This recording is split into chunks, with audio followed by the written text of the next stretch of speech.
அப்படின்னு சொல்லிட்டு இருக்காரு. ஸோ இது வந்து ஒரு ஷார்ட் டேர்ம். இது so long term is intact, short term ஒரு மிக்ஸ்டாக இருக்கு.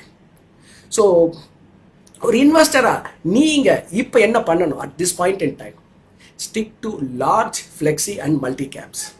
அடுத்த ஒரு 1.5 year 18 months வந்து இந்த மாதிரியான ஒரு கேட்டகரிஸில் இன்வெஸ்ட் பண்ணிட்டு மார்க்கெட்டை க்ளோஸாக வாட்ச் பண்ணிட்டே இருக்கேன்.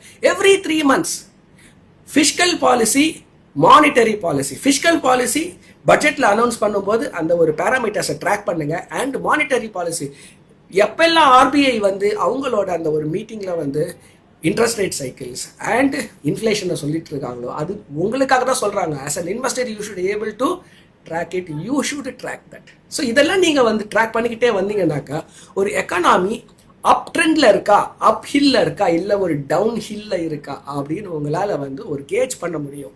ஸோ ஃபண்டு பெர்ஃபார்மன்ஸ் மட்டுமே உங்களுக்கு ரிட்டர்ன்ஸை கொடுக்குமானா கொடுக்காது. மார்க்கெட் ரிட்டர்ன்ஸ் வந்து